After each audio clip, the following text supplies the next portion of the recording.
Sejam todos bem-vindos à aula de hoje. O nosso tema vai ser patogenicidade da Covid-19. Eu, professor Fábio Pio Dornas. Ao longo dessa aula, iremos abordar uma série de assuntos e estão todos elencados aqui. Família Coronaviridae, a origem do SARS-CoV-2, a estrutura do SARS-CoV-2, o ciclo de replicação do SARS-CoV-2, a fisiopatologia da Covid-19, os fatores de risco e comorbidades, a sintomatologia e os marcadores laboratoriais e as ferramentas diagnósticas que podem ser utilizadas nesse quadro de infecção pelo coronavírus, o novo coronavírus. Então, sabemos, que o coronavírus, o novo coronavírus, o SARS-CoV-2, é assim como ele é chamado, pertence à família Coronaviridae. Os coronavírus, eles são esses vírus que infectam, vários tipos de animais, entre mamíferos, aves, répteis. Embaixo vocês podem ver uma imagem de vários integrantes dessa família. O que eles têm em comum? Eles possuem uma geometria helicoidal.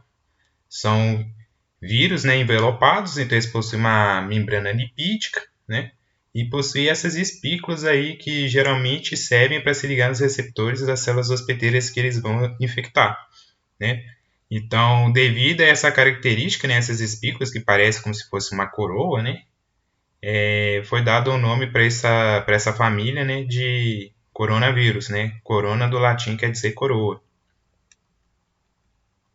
Então, como que está organizado nas árvores genéticas, dos vírus? Onde estão os coronavírus nessa história toda, Então, a família Coronaviridae, ela se insere na ordem dos nidovirales.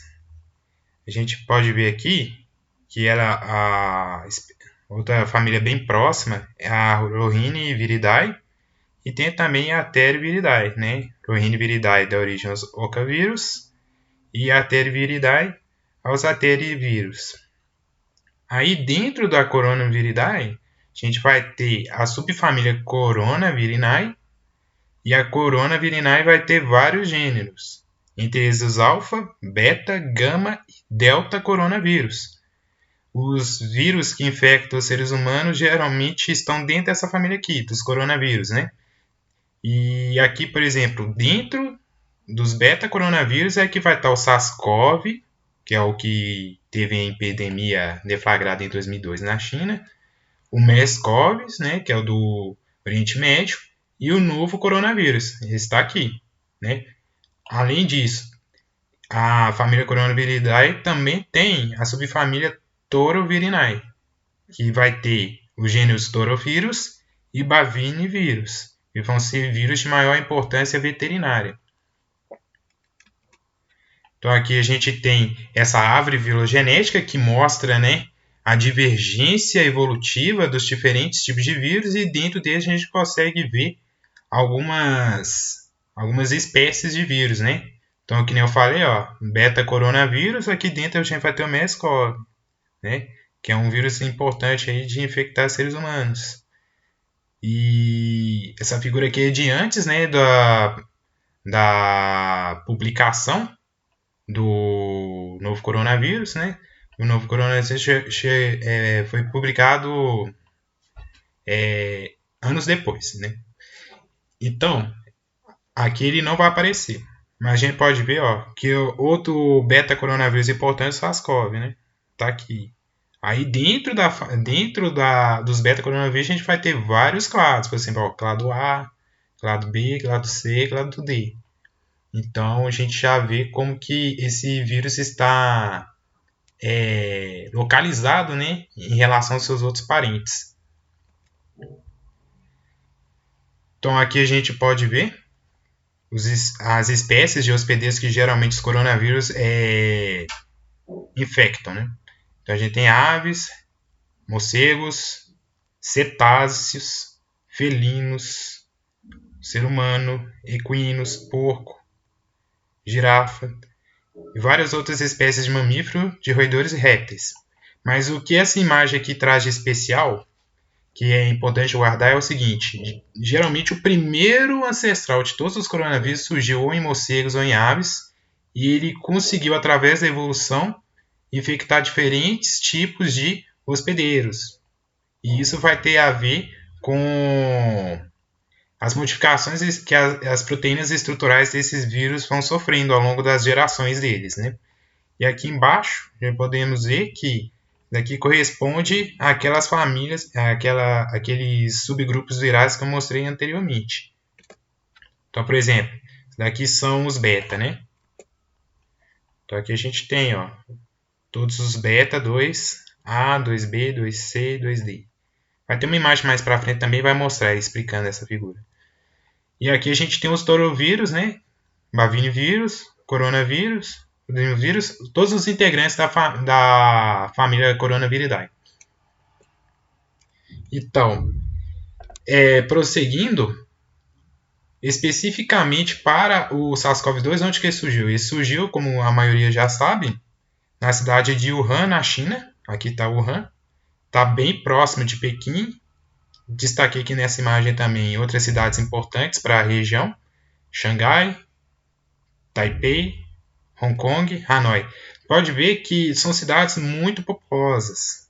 E isso daqui vai ser muito importante para aspecto de epidemiologia do coronavírus, porque é um vírus que ele, para cada vez que você tem um paciente infectado, normalmente, se ele tiver um período de transmissão e entrar em contato com a pessoa suscetível, se espera que ele infecte 3 pessoas, um único indivíduo infecte outras 3 pessoas suscetíveis. E, então, a propagação dele vai se dar de uma forma exponencial, né? O que pode não acontecer com outros vírus. Por exemplo, a influenza geralmente é uma taxa de 1 para 1. Um infectado vai infectar um outro susceptível, se tiver a oportunidade para isso, né? Se ocorrer de ter essa oportunidade.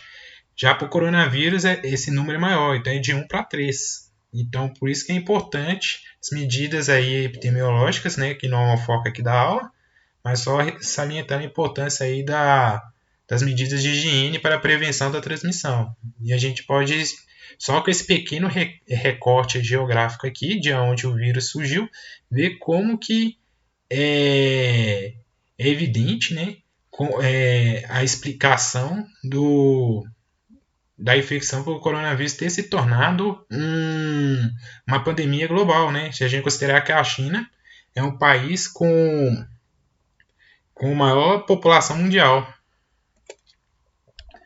Aqui a gente tem mais detalhes da cidade de Wuhan, né? A gente vê que tem sistema hídrico que passa pela cidade, né? Um afluente. Aqui é uma fotografia da cidade. E aqui está o vetor, né, zoonótico, né? O hospedeiro zoonótico que provavelmente transmitiu para o ser humano, o pangolim, né? É um animal que foi identificado no mercado de frutos do mar na China e foi recuperado sequências genômicas de coronavírus muito parecidas com a do Covid-19 nesse animal, o que vai desmentir a hipótese do vírus ter sido criado em laboratório intencionalmente. Então, esse é um estudo, né, da Nature, foi publicado faz algum tempo, que mostra uma filogenia, e essa filogenia aqui compara as sequências genômicas dos diferentes tipos de coronavírus presentes não só no homem, mas como em outras espécies. E aqui a gente pode ver, ó, que essas aqui são as linhagens relacionadas com o SARS-CoV-2, ou seja, com o vírus da Covid-19. E aqui são os relacionados com o SARS-CoV, que é da primeira pandemia que teve em 2002, que também foi na China. E a gente pode ver que todos esses daqui marcados com bolinha vermelha são sequências de coronavírus recuperados do pangolim. E aqui no meio temos todas as sequências sequências de genoma, né, do Covid recuperado em Wuhan, na China, ali já em janeiro, fevereiro. São as primeiras sequências de coronavírus feitas, né, na história dessa pandemia. Aqui no lado a gente tem também umas outras chaves, e essas chaves aqui E criando essas árvores mostra essa parentalidade entre o SARS-CoV-2 e sequência de pangolim e também de morcego. Aí fica aquela questão que está em aberto, se foi passado do morcego para o pangolim, do pangolim para o humano, ou se foi do pangolim para o morcego, do morcego para o humano. Mas, de qualquer forma, o que aconteceu é que esse vírus, esse coronavírus, sofreu uma mutação tão boa, por assim, entre aspas, por assim dizer, que permitiu com que ele conseguisse infectar muito bem o ser humano. E a gente vai ver mais para frente detalhes de o porquê disso acontecer, né? Então, aqui em detalhe, quanto mais próximo de uma árvore filogenética for duas sequências, mais semelhantes elas são. Então, isso é uma evidência muito forte de que o vírus, né, não é um vírus criado em laboratório, mas sim que surgiu por evolução, né, da natureza, seleção natural. Então, como que é a estrutura do coronavírus? Então, aqui temos uma microfotografia eletrônica, né, do vírus. Ele é composto de 29 proteínas, ele tem um genoma de RNA de fita simples, e como um vírus envelopado, ele tem uma membrana lipídica. Aqui a gente tem maiores detalhes, né, uma série de estruturas componentes do coronavírus. Aqui a gente tem uma representação do epitélio respiratório, onde esse vírus infecta, ele é um vírus respiratório, né? Mas uma coisa interessante de se saber é que esse vírus ele vai se ligar e entrar em qualquer célula que tenha o seu receptor. E no caso é ACE2, uma proteína ACE2, também conhecida no Brasil como ECA, ou enzima conversora de angiotensina 2. Então, é uma importante enzima aí envolvendo o controle de pressão arterial, né? E no caso, o vírus da Covid ele vai se utilizar dessa proteína para entrar nas células. Existe dessa proteína no epitélio respiratório, mas também vai ter nos vasos sanguíneos e no intestino. Então é interessante que muita gente fica pensando que a transmissão do coronavírus é só por via respiratória, mas ele também pode se dar por via fecal oral, baseando que sistemas digestório e sistema respiratório compartilham a mesma entrada, né, que é a região da cabeça e pescoço, né, a nasofaringe. Então é totalmente possível a contaminação via fecal oral também, só que sendo menos comum, né, por se tratar de um vírus envelopado. Então aqui a gente tem algumas enzimas, né, que essa imagem mostra. Enzimas não, proteínas. Então temos proteína de envelope, proteína de membrana, a proteína spike, a proteína S, que é uma proteína muito importante, a gente vai estar falando dela mais para frente, e a proteína de nucleocapsídeo. Então a gente vê que a partícula era geralmente esse formato esférico, né, geometria helicoidal para os virologistas, e tem um tamanho que varia de 50 a 200 nanômetros. Então, como que é o genoma do coronavírus? Ele é um RNA de fita simples positiva com aproximadamente 29.900 bases, pares de bases. Como é um RNA, ele vai ter adenina, guanina, citosina e uracila. A apresentação apresenta, né, regiões não codificantes, 5' UTR e 3' UTR. É só parar para pensar, se é um RNA de fita simples positiva, ele é um RNA que, quando entra numa célula, ele já pode produzir proteínas diretamente, ao se ligar num ribossomo. E esse tipo de RNA nós chamamos de RNA mensageiro, e 5' UTR e 3' UTR são estruturas presentes nesse tipo de RNA. O conteúdo GC, ou seja, a proporção de pares de bases, desses 29.900 bases aqui, que corresponde aos nucleotídeos guanina e citosina, corresponde a 37,2%. Geralmente, quando essa porcentagem é alta, indica um genoma extremamente estável. No caso do coronavírus, 37,2% é relativamente instável, já que a gente tem menos de 50% de conteúdo GC. Esse genoma codifica 11 proteínas, todos os genes estão envolvidos com a expressão de proteínas, e aqui a gente tem o desenho deles. Não tem intros, ou seja, tudo é codificante, tirando as posições 5' UTR, 3' UTR. Então, quais são esses genes, né?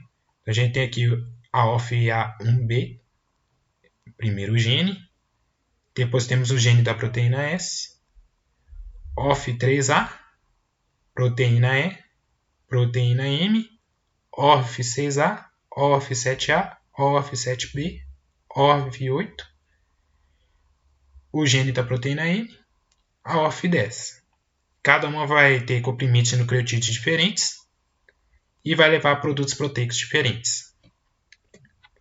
Então, detalhando, né, o que cada um desses genes está fazendo.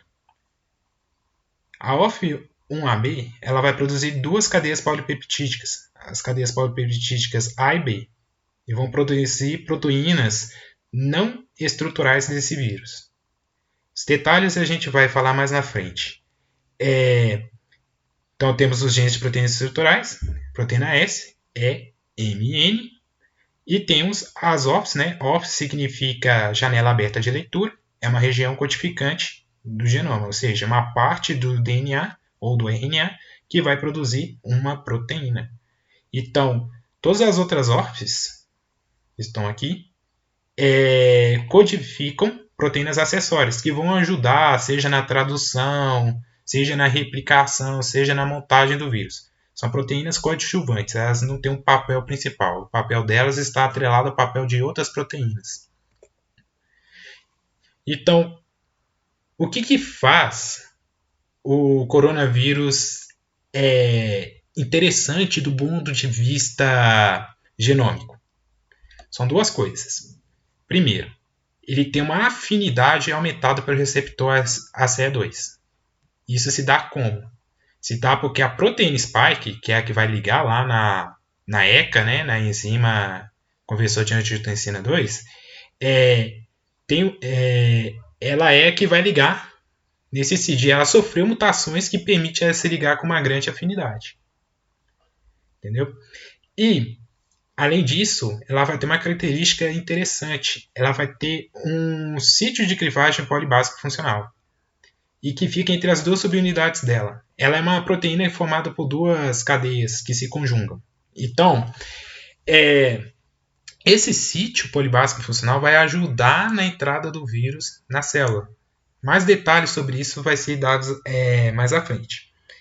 Mas o importante é que essas modificações que a proteína spike do SARS-CoV-2 sofreu permite com que ele infecte tão bem ao ponto de ter desencadeado a pandemia que estamos vendo. Então não é de se estranhar, né, que essa proteína tenha sido muito estudada atualmente. Então essa modificação, né, criada pelo esse sítio de clivagem, vai permitir que 3 grupos glicanos se liguem próximos ao sítio da spike. E esses grupos glicanos, né, a spike é como uma glicoproteína, agora nessa visão, protegem o vírus de ser reconhecido pelo sistema imunológico do hospedeiro.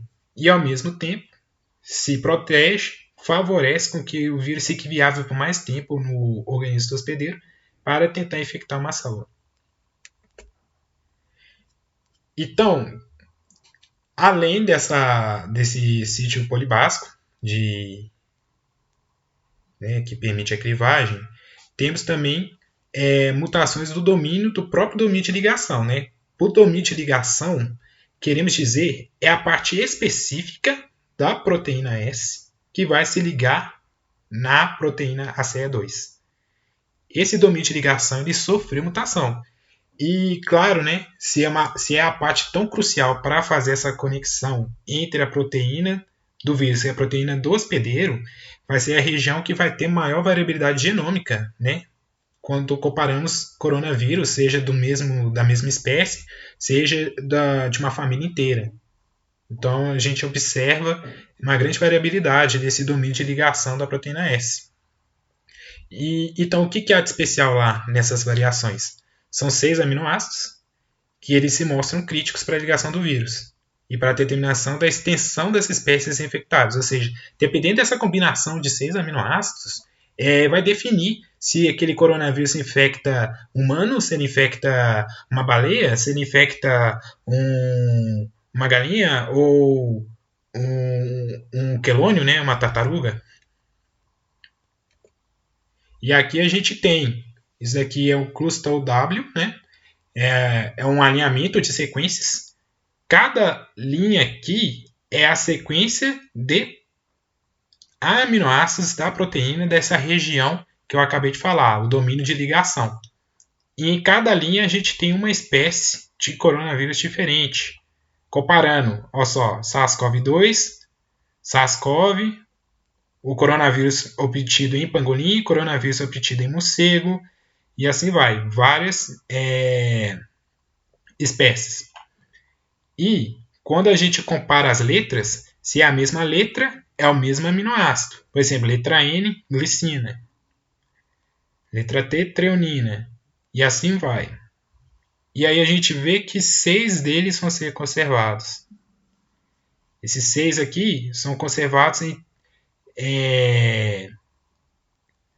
para o mesmo vírus, né? E vai ser diferente entre os vírus. Porque aí que vai dar a variabilidade genômica e especificar a especificidade de ligação. Então, vamos entender um pouco melhor o que é esse sítio de clivagem polibásico. Ele é simplesmente o seguinte: ele é uma assinatura de sequências de aminoácidos na estrutura da proteína S que faz ela ser reconhecida por uma enzima que vai quebrar, que vai degradar. E nesse caso aqui, a principal envolvida vai ser a furina. Essa furina ela vai reconhecer um sítio, e o sítio para o vírus da Covid-19 é esse daqui, PRRAR. Então, quando a furina vê essa sequência, ela vai lá e cliva. Ela vai lá e cliva. E com isso, permite com que a membrana do vírus se aproxime da membrana da célula e ocorre a fusão. Vai ter uma imagem explicativa desse passo mais para frente para vocês conseguirem elucidar. Então aqui a gente tem, ó, que é o genoma do vírus. Aí ampliamos aqui a proteína S. Aí dentro da proteína S, nós temos o domínio de ligação, né? O RDB, que nem eu já apresentei lá. E aqui a gente tem o alinhamento. E a gente vê aqui para esses quadradinhos aqui, são os pontos de divergência. E aqui, ampliando aqui, a gente vai ter o sítio polibásico, né, de clivagem. É a mesma coisa. Esses alinhamentos aqui é um cluster do mesmo jeito que é esse cluster aqui. Só que aqui eu estou fazendo duas análises ao mesmo tempo. A análise do sítio polibásico, né, de clivagem, que é onde vai atuar uma enzima para degradar e ajudar o vírus a entrar na célula. E aqui é a assinatura do sítio de ligação, de onde o vírus reconhece o receptor celular.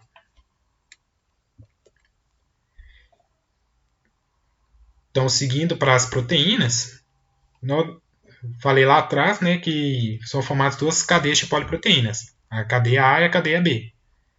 Então, elas são compostas de proteínas não estruturais, ou seja, são enzimas que não participam da estruturação do vírion. Aqui está o vírion, né? Então, nenhuma proteína que vocês estão vendo aqui são proteínas não estruturais, são proteínas estruturais, elas dão a forma do vírion.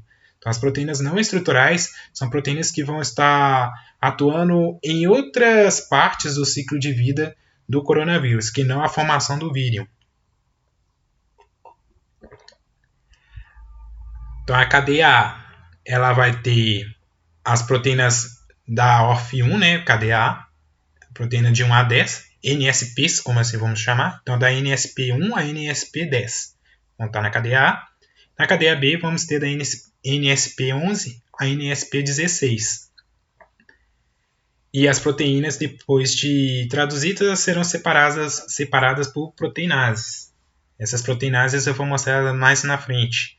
Porque é como se a cadeia fosse um colar de contas, onde cada conta é uma das proteínas do vírus. Então você precisa de uma tesoura molecular para lá e quebrar essa sequência, quebrar essa cadeia. E quem vai fazer isso são as enzimas proteinases. O próprio vírus produz duas delas. Então, como que é o NSP1? NSP1, já avisar aqui anteriormente, que algumas proteínas, principalmente dessas que não são estruturais, elas não vão ter estrutura resolvida, né, devido ao fato, né, do vírus ser novo. Então, muitas delas ainda não tiveram essas estruturas cristalizadas para ser feitos estudos de biologia estrutural, né, cristalografia de raio-x, ressonância magnética, entre outras coisas. Então, muitas delas só se conhecem estruturas por homologia. Nessa apresentação, eu coloquei apenas estruturas resolvidas por cristalografia de raio-x, ou seja, estruturas bem com dados estruturais bem confiáveis de que a proteína realmente tem aquela conformação que a gente está visualizando. Então, para as que não tem, eu não coloquei um arquivo de imagem, somente a descrição de funcionalidade. Essas funcionalidades também podem não ter sido descritas a partir do próprio SARS-CoV-2, mas por alinhamento de sequência, se uma proteína é muito parecida com a outra, em sequências pode-se inferir que elas têm funções parecidas. Então, muitas dessas informações descritas são de proteínas análogas, né, proteínas homólogas, de outros coronavírus. Ou seja, como elas são tão similares, mas tão similares, eu posso inferir que aquela proteína do SARS-CoV-2 realiza a mesma coisa daquela proteína análoga nos outros coronavírus, devido à semelhança de sequência de resíduos de aminoácidos. Então, dado esse aviso, vamos para uma breve descrição dessas proteínas não estruturais. Então, a NSP1 ela inibe a tradução do hospedeiro. Ela tem em torno de 180 resíduos e ela vai inibir a tradução do hospedeiro pela interação com a subunidade ribossômica 40S.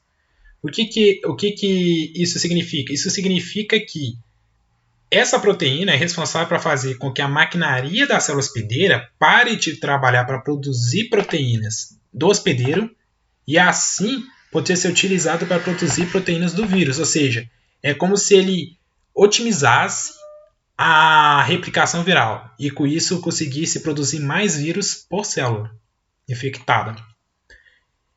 Os RNAs do vírus não sofrem desse processo, né? Essa proteína ela inibe, mas ela faz isso através de um processo de crivagem de RNA. O RNA do vírus não sofre esse processo porque ele está protegido. Ele tem uma sequência na sua unidade 5' que o protege dessa degradação. Suprime a expressão, já disse. Então, como ele torna essa expressão viral mais eficiente. E também evasão do sistema imune. Se mais rápido ele infecta, mais rápido ele replica, mais rápido ele sai, menos tempo o hospedeiro tem para resposta imune. Então, com isso, é um mecanismo de evasão da resposta imune que o coronavírus tem. A NSP2 especula-se que ela modula a sinalização de sobrevivência das células hospedeiras, interagindo com as proteínas PHB e PHB2. O que significa? Se uma célula está infectada e os mecanismos de reconhecimento interno, né, dessa célula reconhece que ela está infectada, um dos mecanismos que pode ser deflagrados como resposta é a apoptose. Então, a NSP2 ela tem esse papel importante de sinalizar as vias, né, de sobrevivência, ou seja, silenciando vias de apoptose, etc. Ela também participa na integridade funcional das mitocôndrias. Sabemos que existem vias apoptóticas relacionadas com a matriz mitocondrial e, com isso, né, é uma forma dessa proteína promover a sobrevivência da célula hospedeira. Então, somente homocémotos foram identificados. Quando eu coloco isso, eu quero dizer que não foram encontradas proteínas muito semelhantes, somente proteínas pouco semelhantes. E por serem proteínas pouco semelhantes, há grande chance da função dessa proteína não ser bem como está sendo dito aqui. Porém, mesmo assim, fica crédito de curiosidade. E aqui está uma proteína importante de se tratar. A NSP3 é uma das proteinases de que eu falei. No caso, é uma proteinase do tipo papaina. E ela vai fazer clivagens no sentido N-terminal da poliproteínas A e B, como eu disse. Então, ela vai clivando e vai liberando cada uma das proteínas funcionais do vírus. Muitos estudos estão sendo feitos com ela. Aqui temos a estrutura dela. E aqui está o identificador dela no Protein Data Bank. O Protein Data Bank é um site onde se guarda esse tipo de estrutura. Se procurarem na internet, poderão achar muitas informações relacionadas não só sobre proteínas de coronavírus, mas sobre todos os tipos de estruturas de proteínas publicados nesse formato. Então, por exemplo, a polêmica da hidroxicloroquina, da cloroquina e outros inibidores, a pesquisa por novos inibidores, vários fármacos estão sendo estudados, geralmente tem como foco inibir a papaina, inibir essa protease. Uma vez inibida, é possível, né, impedir a replicação viral. E a replicação viral não ocorrendo, o vírus não é capaz de sair da célula e assim é barrada, né, a infecção pelo vírus. A NSP4 ela vai formar vesículas citoplasmáticas necessárias para a replicação viral. Uma coisa importante da NSP4 é que, ao formar essas vesículas, ela impede o reconhecimento do hospedeiro de que ele está infectado. Ele impede que a célula hospedeira reconheça que ele está infectado. E com isso o vírus consegue se replicar e depois sair da célula. Então é importante proteína também envolvida na invasão do sistema imune. A proteinase, né, do tipo 3C, é a principal proteinase, NSP5. É uma outra proteinase que esse vírus tem. E ela vai crivar a partir da porção C terminal da proteína em 11 locais, liberando, né, as 11 proteínas não estruturais que eu falei anteriormente. Aqui está a sequência que ela reconhece. Essas aqui são sequências de aminoácido. Toda vez que surgir essa sequência na estrutura poliproteica, ela vai crivar essa estrutura. E ela também tem uma função de ligar, né, ADP ribose em um fosfato. Então ela tem esse papel de fosforilização também. A NSP6 ela tem 290 resíduos. Ela desempenha um papel importante na indução da formação de autofagossomas no retículo endoplasmático, né, do hospedeiro. Então ela é importante porque ela vai induzir a formação da membrana do envelope.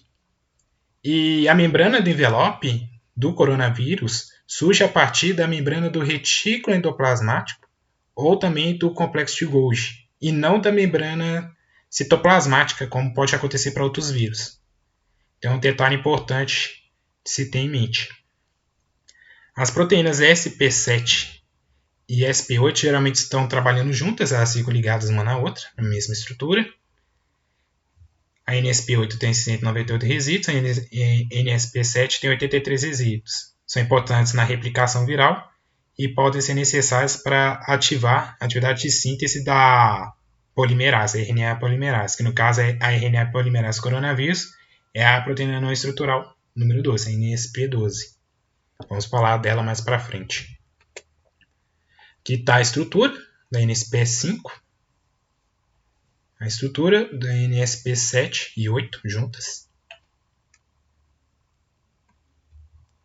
A NSP9 ela participa na replicação viral e ela atua como uma proteína de ligação, estabilizando a fita de RNA. E esse RNA tem que ser especificamente uma fita simples em sentido positivo, ou seja, janela de leitura no sentido 5', 3'. A NSP10 ela atua na transcrição viral, ela vai ter atividade de exorribonuclease e de metilação. A metilação é importante para evitar a degradação do RNA. E essa é a exorribonuclease é para correção na replicação. No caso de replicação, se tiver algum sítio errado, ela vai lá e remove a base nuclear que estiver errado. A NSP11 ela é prevista, né, pela estrutura do vírus, pela todas as informações que tem, mas nada se sabe sobre ela. Ela é uma incógnita para o nosso conhecimento atual. A NSP12 ela é a RNA polimerase do vírus, 932 resíduos que ela possui, resíduos de aminoácidos. Então, há evidências experimentais de que para o SARS-CoV-2, né, o NSP7 e NSP8 ativam e conferem processabilidade à atividade de síntese RNA polimerase. Ou seja, NSP8 e NSP7 atuam como se fosse um fator de transcrição, estabilizando a polimerase, né, e permitindo a replicação do genoma do vírus. NSP13 é a helicase, porque quando se vai no ciclo de replicação vai se formar um duplex de RNA e DNA, e essa enzima ela é responsável por separar a fita de RNA e DNA, né? E a partir dela, assim, poder fazer replicação do genoma viral. Temos a NSP14, que é metaniltransferase de guanina, N7. Ela vai ter importantes funções na edição do genoma do vírus e também na metilação do RNA através da N7 guanina metiltransferase. É a função dela. Isso daí impede, né, que o RNA seja degradado. NSP15 é uma outra endonuclease. Para funcionar, ela depende do magnésio. Ela também vai estar envolvida no processo de replicação do vírus. E a NSP16, ela também vai estar envolvida no processo de metilação do RNA. E esse processo de metilação envolve proteção, né? Dá proteção para o genoma do vírus, permite a replicação. Então é uma outra proteína também envolvida com a evasão do sistema imune. Então, as proteínas estruturais. Então, as proteínas ME, são da membrana do envelope, são proteínas de membrana. Então, não tem informações estruturais sobre elas ainda, porque proteínas de membrana são mais difíceis de cristalizar. Mas, como pode ver na microfotografia que eu apresentei anteriormente, elas vão estar fazendo parte, né, da membrana do envelope e elas vão se coordenar com as proteínas NS para formar a estrutura do vírus. Então, a proteína N, né, que é do nucleocapsídeo, essa é a estrutura dela. E aqui está a proteína spike. Antes de entrar na descrição da proteína spike, eu vou estar realizando uma pausa e volto daqui a pouco para dar continuação à aula.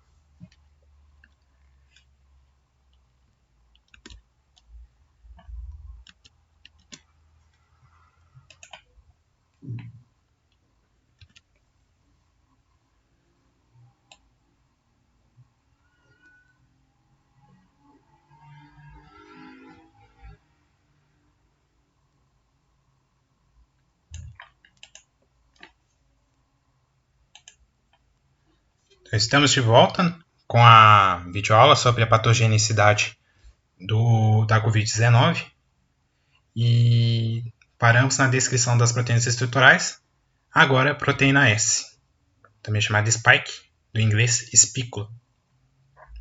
Então, junto com a NSP3, são as duas proteínas mais estudadas atualmente do coronavírus. Importância da spike. Ela se liga no receptor humano ACE2.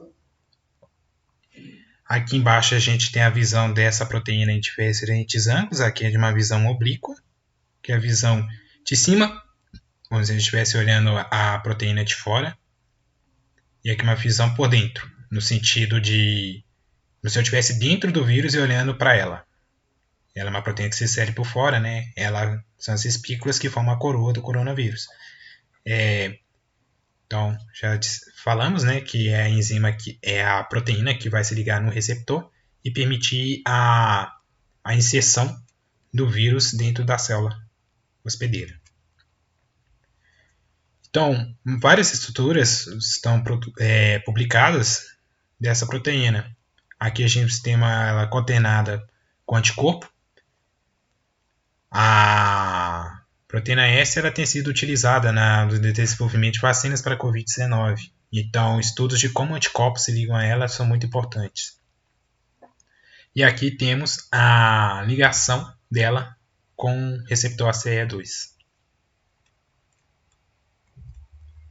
Então, quais são as peculiaridades? O que faz o coronavírus ser como ele é? No sentido de infecciosidade, né? Por que ele se tornou tão potente? Como que se deu isso? Já vimos algumas explicações, como as mutações que ele sofreu, né, na proteína S, e isso vai se refletir na similaridade entre os genomas. E é o que essa figura explica. Quanto mais alta a linha, cada cor aqui é uma espécie de corona diferente. Quanto mais alta a linha, mais semelhantes são as sequências. Quanto mais baixa a linha, menor a similaridade. E assim se espera que tenha maiores diferenças entre diferentes cepas dos coronavírus. Então aqui a gente tem linhas pontilhadas, regiões que têm baixa similaridade, então onde a gente espera ver mais mutações, e por ter mais mutações é onde geralmente vai dar comportamentos biológicos diferentes para cada vírus. Daqui foi recuperado de um site que faz atualizações diárias quanto à divergência, a evolução do coronavírus, que a gente tem que cada cor dessa árvore representa um continente do mundo. E aqui a gente vê a divergência da similaridade entre as sequências genômicas dos vírus. Vê que a América do Sul está espalhada. Vê que a Ásia está bem mais concentrada aqui, no clado 19A. Interessante como se dá essa divergência, né? É que específico para a América do Sul. O Brasil, as sequências que foram sequenciadas no Brasil estão marcadas de verde. Vê que aparentemente o Brasil tem uma grande concentração no clado 20B. Apesar de aparecer cepas de diferentes clados. Qual a importância disso para o Brasil? Muitas vezes uma mutação faz um vírus ser mais eficiente ou menos eficiente, mais virulento ou menos virulento. Pode fazer uma droga funcionar para uma cepa, mas não funcionar para outra. Então, o clínico ele tem que levar isso em conta. Ele tem que ver talvez a cepa que o paciente tenha, não determinado tratamento não vai ser eficiente, ou que essa cepa torna a chance do paciente evoluir para um quadro mais grave, torna essa probabilidade maior. Então, tudo isso tem que ser considerado. E isso daqui são só dados iniciais, né? Então, ainda não se sabe se existe alguma importância clínica essa divergência evolutiva que se observa. Mas é sempre bom, né, estar acompanhando isso, estar observando isso, porque isso daqui pode ser importante nas próximas fases da pandemia. Aqui pegamos, né, pontos de grande mutação. Então temos a da proteína S e a gente vê que o códon 614 da proteína S tem sido o principal ponto de mutação. Entropia quer dizer que aquela região do genoma é muito mutada. Então a gente vê que uma 0,605 de entropia. Então, em 100%, 60% das vezes, as sequências não vão bater uma com a outra. Então, selecionando especificamente esse sítio e comparando, a gente viu que ou vai estar aparecendo um ácido aspartico ou vai estar aparecendo uma glicina nessa posição da proteína S. E a gente vê que essa diferença é bem marcada. O ácido aspartico está presente no clado 19A e 19B. Então, é uma mutação mais específica da região lá da Ásia.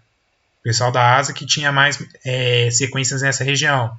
Falei, o Brasil está mais no 20B. 20B, todo mundo aqui já é glicina. Então a gente vê que na proteína S dos vírus que surgem, que ocorrem no Brasil, a grande maioria deles vai ter, né, glicina nessa posição 614 da proteína S. Isso pode influenciar demais na efetividade das vacinas, dado que se a proteína S está sendo utilizada para produzir uma vacina, porque ela é onde reconhece o receptor celular, então qualquer diferença de epítopo vai ser importante, né, de se considerar no desenvolvimento da vacina. Então aqui a gente tinha a escala sul-americana e aqui a escala global. A gente vê que os desenhos são semelhantes, porque a informação é semelhante. Então, vamos entrar agora no ciclo de replicação viral. Então, a porção glicoproteica da proteína S se liga a CE2, já falamos disso. O sítio de clivagem polibásico é degradado pela furina. A furina é uma das proteases, também falamos disso. Esses eventos permitem a fusão do envelope viral, como eu já tinha falado antes. Então, com isso vai ter uma liberação do genoma no citoplasma da célula. E uma coisa interessante, além de ocorrer fusão de membrana, a partícula viral pode sofrer endocitose, mediada ou não por clatrina, ou seja, outros mecanismos do vírus entrar na célula que não somente através da penetração ativa, né?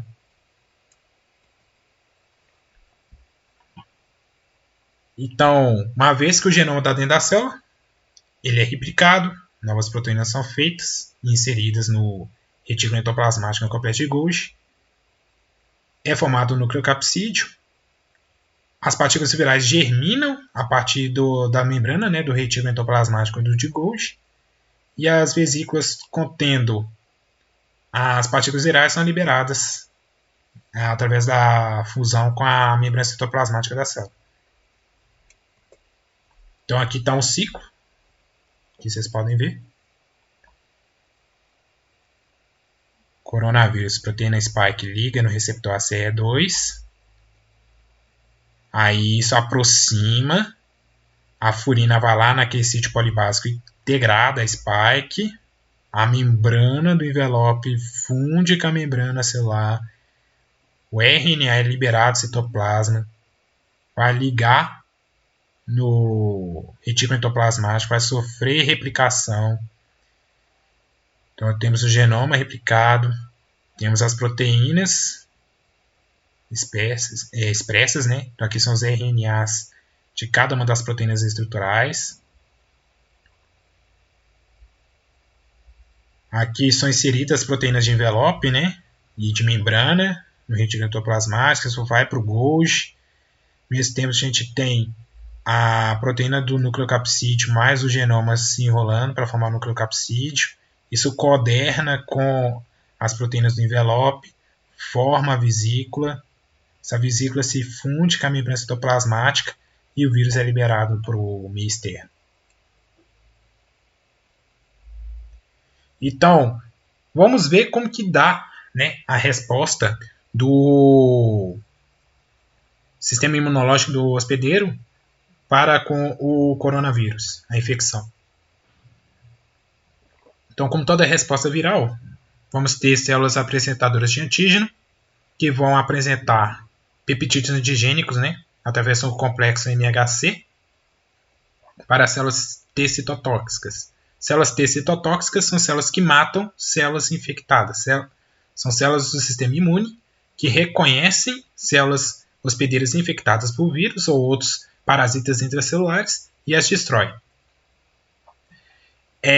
Quero salientar aqui que esses dados são retirados de estudos com SARS-CoV-2, com SARS-CoV, uma vez que para SARS-CoV-2 os estudos ainda estão em avanço, mas como são vírus parecidos, a gente pode inferir que o comportamento deve ser semelhantes. Então, existem vários polimorfismos do HLA, e HLA aqui é o sistema desses receptores, né? Que é os Human Leukocyte, sistemas de reconhecimento de leucócitos humanos, né? Então, eles são os MHCs. São as moléculas envolvidas com sinalização para o corpo humano do que é antígeno próprio e o que não é não próprio. Ou seja, o que é meu, o que é invasor. O que é saudável e o que é patógeno. Então, a gente tem que várias mutações desses genes de HLA vão estar correlacionados com maior susceptibilidade a SARS-CoV. E aqui estão eles. Ao mesmo tempo que existem alelos que vão estar maior proteção. O HLA-DR0301, HLA-CW1502 e o HLA-estrela0201. São polimorfismos, são alelos do sistema HLA que vão estar maior proteção contra esse grupo de vírus. Qual a importância disso? A resposta do paciente. Pacientes que vão ter polimorfismos que favorecem a suscetibilidade têm maior chance de evoluir para um quadro pior do que aqueles que têm polimorfismos que desfavorecem essa linha de progressão. Então, e como é a imunidade humoral e celular? Né? A gente tem que, como em todo o processo de desenvolvimento de memória humoral, primeiro forma-se IgM, para depois formar IgG. O que pega aqui na infecção por SARS-CoV, os IgMs desaparecem na 12ª semana e o IgG se mantém por um longo tempo. Então, a imunidade humoral em infecções por coronavírus é predominantemente, ou pode-se dizer que principalmente, por IgG. E inicialmente o que se observa é que esses IgGs eles são mais específicos justamente para as proteínas que o hospedeiro tem mais contato inicialmente, as proteínas S e N. Agora, quanto à contagem de leucócitos, infecções virais sabemos que ela causa leucocitose. E é o caso aí dos coronavírus. Então a gente tem que os números de células T, CD4 e T, CD8 ficam reduzidos, porém com uma ativação da imunidade celular. Né? Então quando a gente faz uma citometria de fluxo, a gente vê que frações duplo positivas de HLA-DR e CD38 são elevadas. HLA-DR de 3,47%, né, do CD4, e CD8 de 39,4%. O que isso significa? Por mais que reduza a quantidade de células de defesa, as células de defesa que se mantêm criam memória contra o vírus. Então, isso que torna possível uma abordagem por vacinação. Que se o corpo consegue guardar uma memória de um antígeno daquele vírus, próxima vez que ele entrar em contato com o vírus, ele vai ter resposta efetiva. Agora, se ele não é capaz de reter células de memória para garantir essa imunidade adquirida, a vacina se torna inútil. Ou ela vai se tornar útil por curto prazo, mas não a longo prazo. Então, tem surgido esses estudos, né, sorológicos específicos para o SARS-CoV-2. E aqui a gente tem um gráfico que mostra a soroconversão dos pacientes que foram infectados por coronavírus. A gente vê que a soroconversão costuma ocorrer ao longo dos 3 dias após a infecção. Ou seja, do 4º ao 6º dia.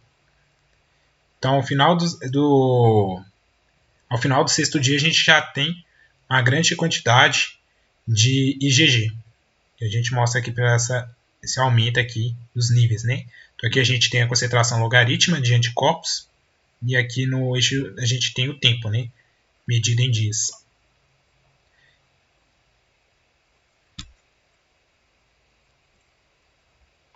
Então, falei, né, que muitos mecanismos do coronavírus estão envolvidos na invasão do sistema imune, e isso vai ser muito importante para a abordagem clínica do paciente e para as estratégias que estão sendo desenvolvidas para tratar do coronavírus.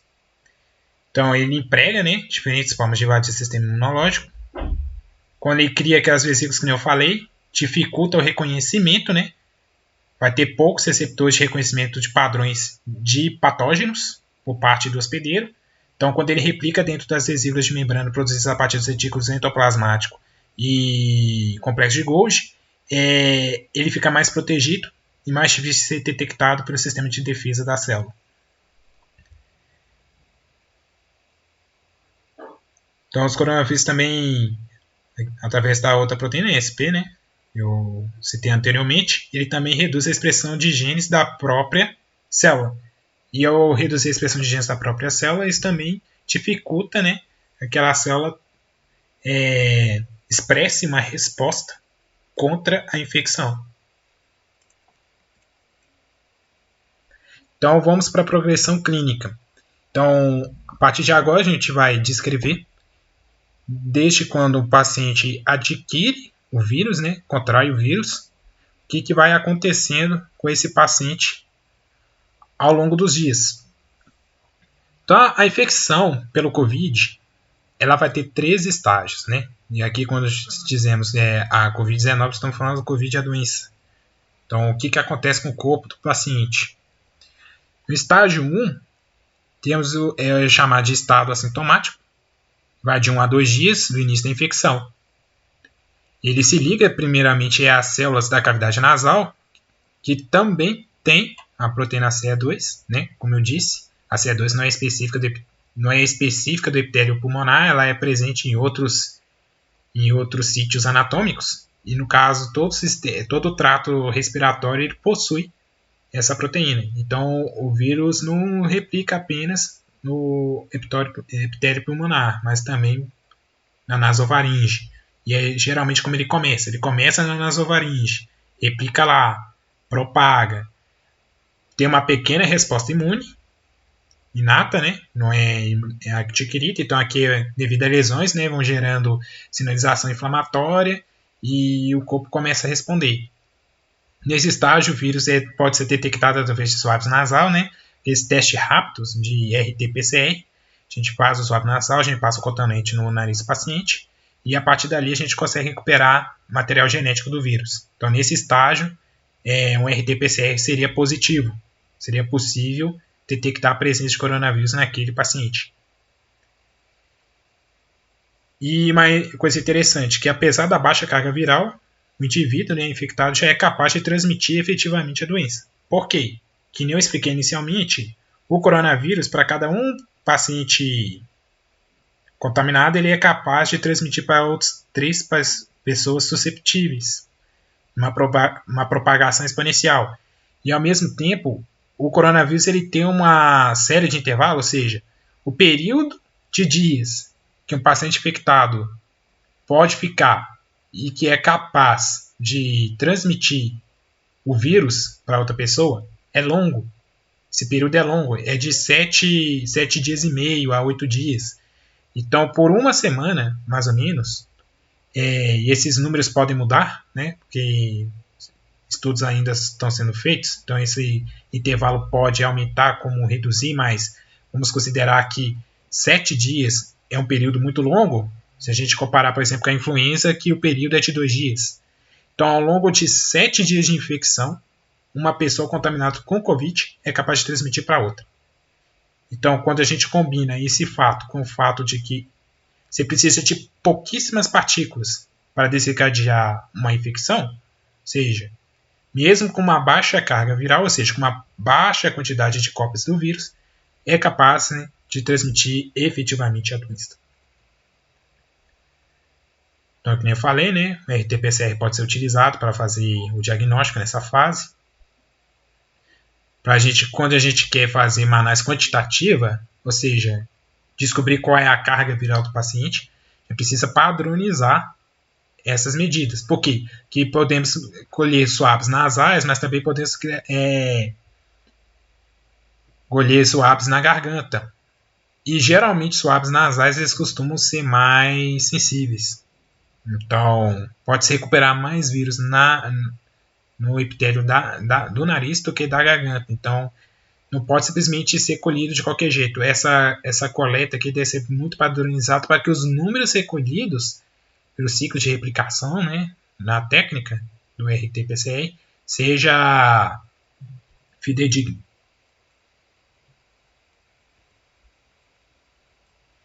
Então, progressão para o estágio 2. Então, das respostas das vias aéreas superiores e das vias de condução, poucos dias depois, né? Em torno de 5 dias depois do início. Então, o vírus se propaga e migra o resto do trato respiratório, ou seja, ele vai descer da região da cabeça e pescoço já para pulmão, brônquios, alvéolos. E com isso ele vai desencadear também uma resposta imune mais vigorosa, mais inata, porque ainda não teve tempo, entender que ainda não teve tempo de se criar uma resposta celular. Então são através de mediadores químicos de inflamação, praticamente, que está acontecendo aqui. Então no suave nasal e no escarro já possui o vírus, né? E também marcadores precoces de resposta imune inata, tipo a interleucina 6, CXCL10 e outras citocinas de quais vamos estar tratando mais à frente. Então, nesse estágio é que o paciente começa a manifestar os sintomas. Como eu falei, uma dessas citocinas é a CXCL10, né? E ela tem sido utilizada como preditivo do curso clínico daquele paciente. Tem sido reportado, né, que a CXCL10, ela, quando muito elevada, ela indica um desfecho mais severo. E ela tem sido utilizada como marcador não só nos casos de infecções por corona, mas também em outros casos de síndrome da angústia respiratória. Síndrome respiratória, síndrome da resposta aguda.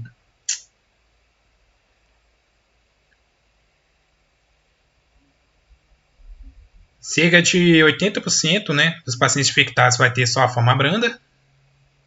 E esses 80% podem ser monitorados em casa. Os outros 20% que é o problema. Os outros 20% é que vai ter que serem internados. Então, desses 20%, né, eles vão evoluir para estágio 3, que é com hipóxia, infiltrados em vidro fosco. A gente vai estar falando que é isso mais para frente. E a progressão para síndrome de desconforto respiratório agudo.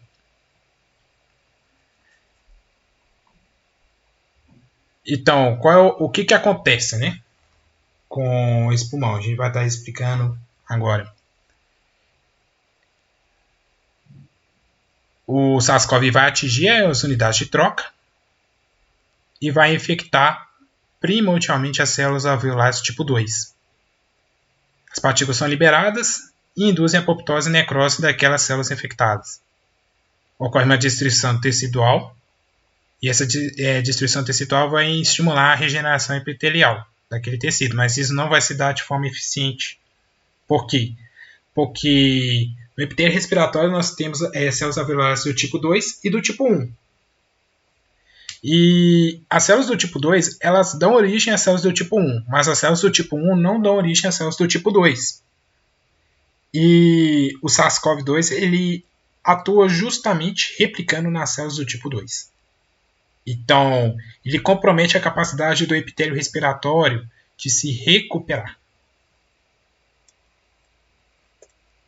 Então, aqui temos os detalhes, ó. Aqui temos o alvéolo saudável. Então, alvéolo saudável.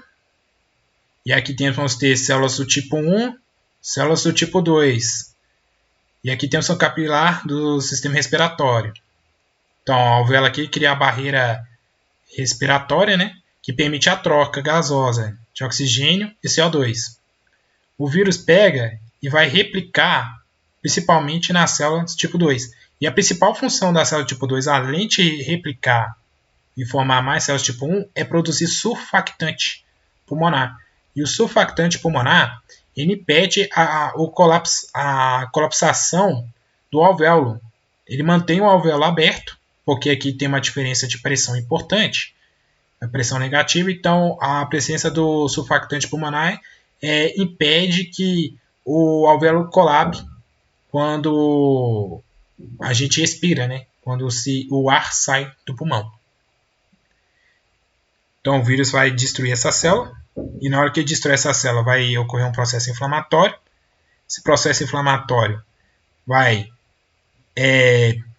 fazer com que libere as citocinas que vão ativar macrófagos. Esses macrófagos vão liberar mais citocinas que vão fazer com que aumente a permeabilidade vascular. Essa permeabilidade vascular vai fazer extravasamento de plasma para o intestício. E no estágio mais avançado, esse plasma, esse líquido do plasma, vai preencher também a própria luz do alvéolo. E com isso vai prejudicar a troca gasosa. Esse prejuízo da troca gasosa vai causar hipóxia, que nem foi citado no artigo anterior. Então, isso daqui vai fazer uma dispneia, ou seja, o paciente vai ter uma dificuldade de respirar, ele para conseguir respirar, ele vai ter que aumentar a frequência respiratória, vai ter que fazer esforço para respirar, então ele vai ter que começar a ter a sintomatologia, né? A tosse, que isso aqui vai causar tosse também, reflexo de tosse, são os sintomas, né, que o paciente vai ter. A febre também, agora, a febre acontece já no estágio 2 também, mas como que a febre acontece? Né? As citocinas que são liberadas nesse processo inflamatório aqui vão cair no sistema sanguíneo e vão atuar no sistema nervoso central, estimulando a região do hipotálamo a regular a temperatura para baixo. Com isso a pessoa vai ter febre, para baixo para cima, né? Vai desregular o termostato corporal. Com isso a pessoa vai ter febre. Aí, como isso aqui é um processo inflamatório, você vai ter esses sinais, essas citocinas liberadas vão recrutar outras células de defesa. Não só macrófagos, mas também como neutrófilos. E isso vai encher a luz do alvéolo dessas células, também de proteínas envolvidas com a resposta inflamatória, e isso vai formar uma consolidação dentro do alvéolo. Então, essa consolidação, quando comprometer vários alvéolos, ao ponto de comprometer até mesmo lóbulos do pulmão, é o que damos o nome de pneumonia, que é o SARS-CoV-2 causando pneumonia. E essa pneumonia ela vai se resolver como? Depois que aqui vai ocorrer um processo de recuperação, como? Vai cessar o processo inflamatório, vai vir macrófagos e vai consumir toda essa massa de material, liberando, né? Um processo de necrose, né? Então vai liberar todo esse espaço. E o epitélio restante vai sofrer um processo de regeneração. Só que, como teve a destruição de muitas células do tipo 2, vai ocorrer a produção de fibrilas. Nessa figura a gente podemos ver, né? Fibroblastos, né? Vão produzir fibrilas de colágeno e vão recuperar. Então a gente tem esse estágio, né? Forma essa membrana hialina. E sobre ela vai se depositar essas fibrilas. Então é um processo de fibrosamento. E é importante entender esse mecanismo, né, de dano tecidual que o coronavírus causa na árvore respiratória, porque é ele que vai fazer a progressão do paciente de uma pneumonia, que eu expliquei, para uma SARS, uma síndrome de desconforto respiratório agudo. Por quê? Porque vai impedir a troca de gasosa, né? Então vai ter uma hipóxia importante. Essa hipóxia importante vai levar à falência múltipla de órgãos. Mais detalhes disso eu vou dar na frente.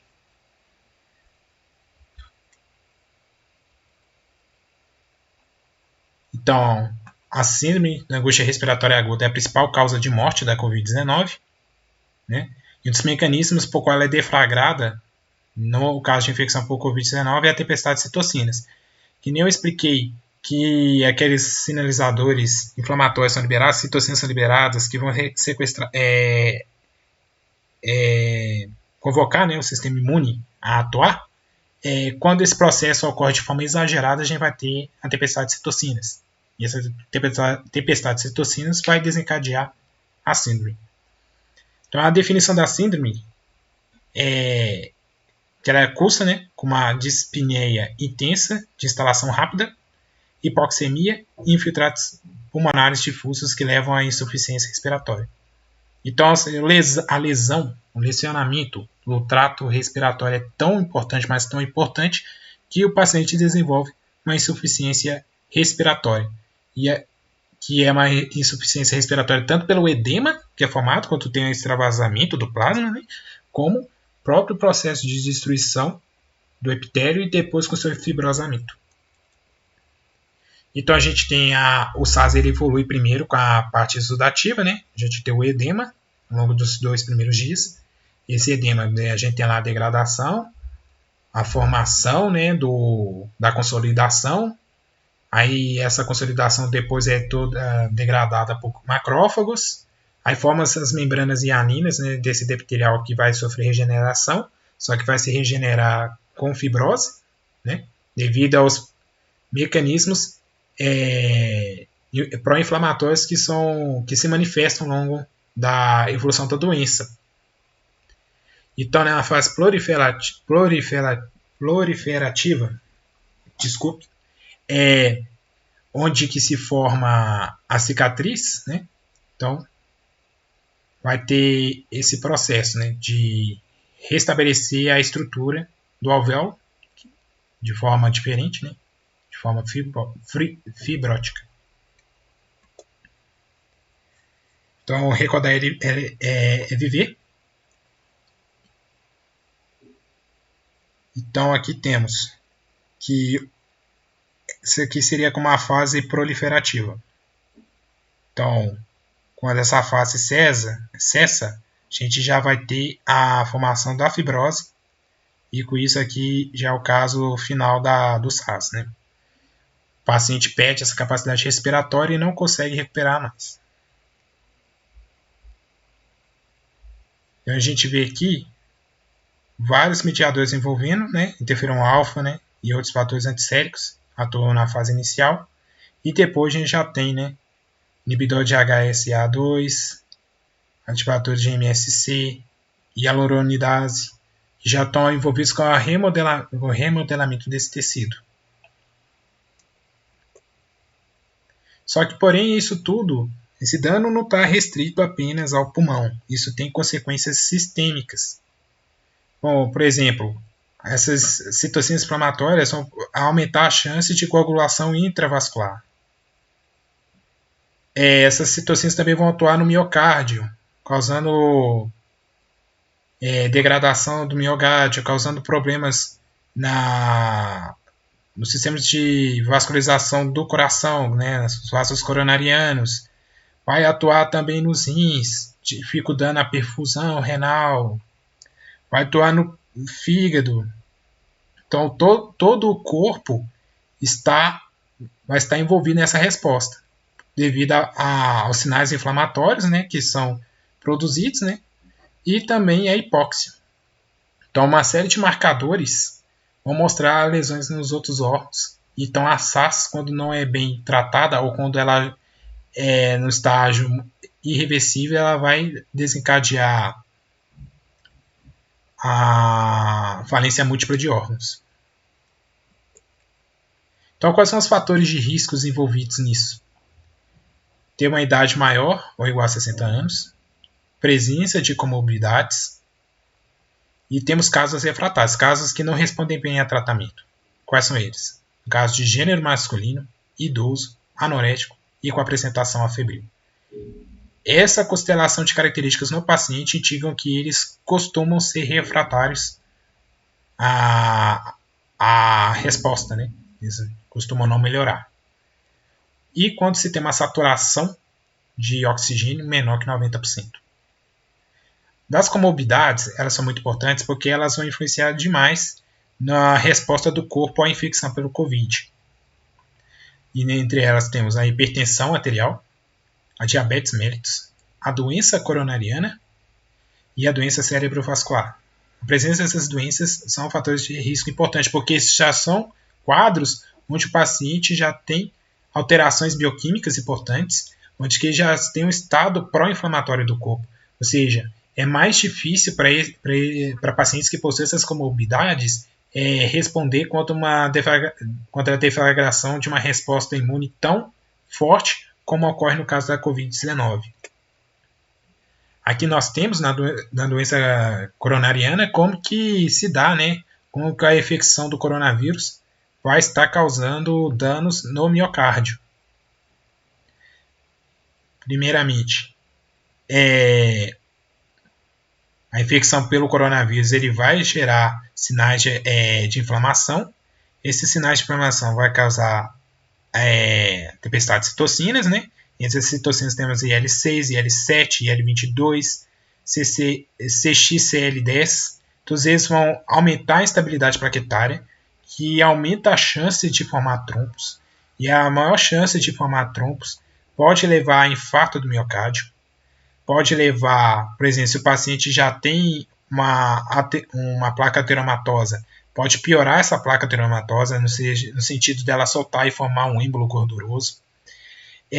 As próprias citocinas liberadas pela infecção também vão atuar nos microvasos, causando edema desses vasos. Tudo isso pode prejudicar a perfusão do miocárdio e levando a necrose importante. Então é um indicativo para pacientes com Covid-19 está sendo feito, né, o eletrocardiograma quando estão no estágio mais grave. Então, aspectos clínicos. Então, falando aqui dos sintomas, né, que os pacientes vão apresentar. Então, a febre eu já expliquei. Citocinas vão atuar no hipotálamo, causando o desregulamento do termostato corporal, o que causa a febre. A tosse não produtiva, resultado da presença de partículas estranhas, né, no trato respiratório inferior.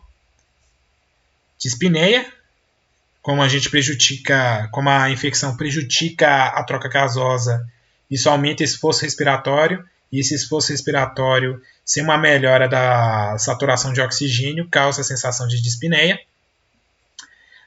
A presença dos sinais inflamatórios que circulam pelos vasos sanguíneos vão atuar nos músculos esqueléticos, né? E isso vai gerar a sensação de mialgia, principalmente por um dos marcadores que vão estar elevados ao lactato, né? Lactato ele causa cãibra. A fadiga associada tanto à infecção, à febre, à hipóxia. Os leucócitos reduzidos normais, né? A leucocitopenia, que eu já expliquei anteriormente. E a gente vai ter uma evidência radiográfica de pneumonia, em alguns casos. Uma coisa importante é que a radiografia ela não é muito sensível, né? Então vai ter, dependendo do quadro do paciente, a gente vai ter que se valer de outros exames de imagem. Vou estar tratando deles mais para frente. Então, quais são os exames laboratoriais que se pode pedir para um paciente com um quadro mais avançado de COVID? Bom, se é aquele caso inicial, né? Precisamos fazer o diagnóstico de que o paciente está com Covid-19, a gente pode estar valendo do RT-PCR e do teste de amplificação, né, de nucleotídeo.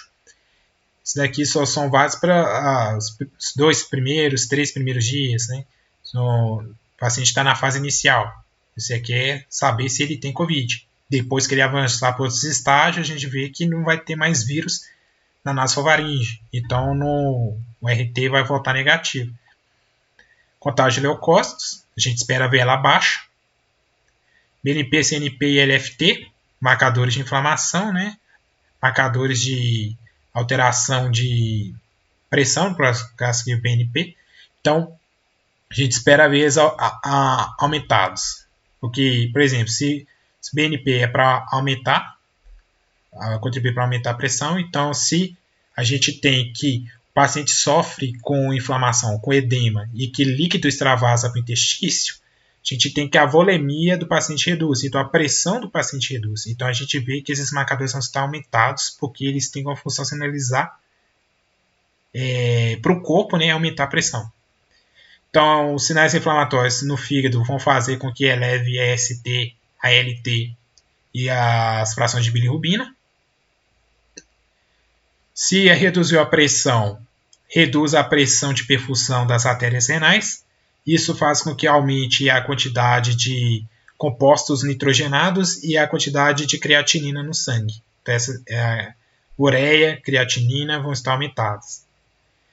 Procalcitonina é muito importante, porque vemos que pneumonias, como eu falei que pode acontecer para a Covid, pneumonias causadas por vírus geralmente vão se associar também com um agente bacteriano, um agente infeccioso bacteriano. E se a gente considerar que esse paciente está internado, que ele chegou no estágio 3 da infecção e precisou ser entubado numa unidade de terapia intensiva, a chance dele contrair uma infecção bacteriana aumenta, devido ao seu estado clínico e ao ambiente em que ele se encontra.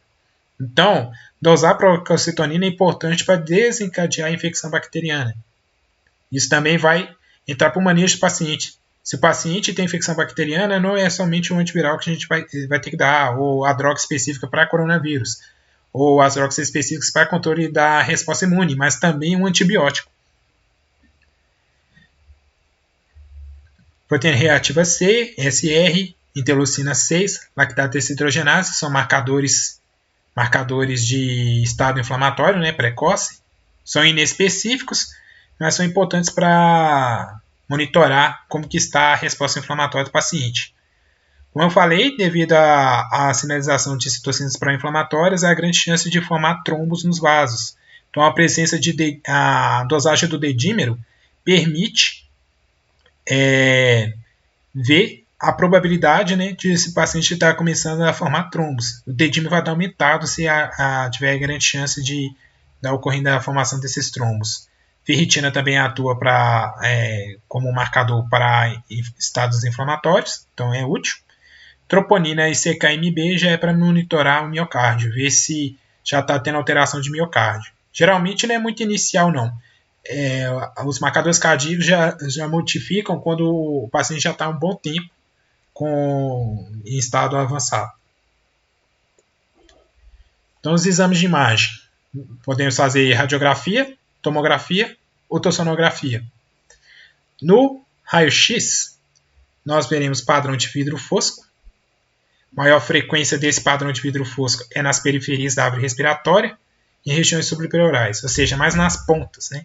Eu vou mostrar isso na imagem. Os achados na tomografia. A tomografia é a mais sensível dos 3 exames. A gente também vai ver padrão de vidro fosco. A gente pode ver consolidações e o padrão de mosaico, que são regiões sem consolidação, com vidro fosco. Daqui é um padrão específico, vou mostrar na imagem também. E no ultrassom a gente vê espessamento da linha pleural, linhas B aumentadas e consolidações com broncogramas aéreos. Então aqui está o raio-x, a gente vê, parece um vidro fosco, parece que está fosco a imagem, mostrando, né, esse espalhamento difuso, né, do edema causado pelo Covid no pulmão desse paciente.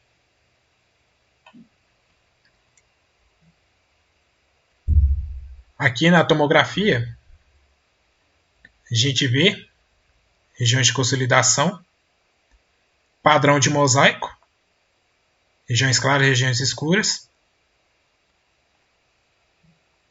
broncograma aéreo, tem aqui, broncograma aéreo. São regiões que tem consolidação e que o alvéolo ficou cheio de ar. Então a gente tem a consolidação por fora e o brônquio livre. Então, broncograma aéreo.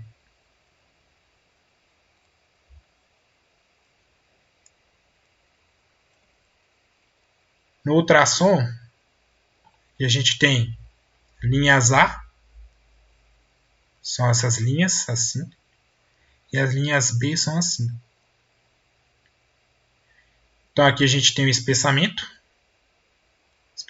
da linha pleural. Essas linhas pretas, bem fracas, essas linhas B, elas aumentam em incidência no paciente que está infectado com Covid-19.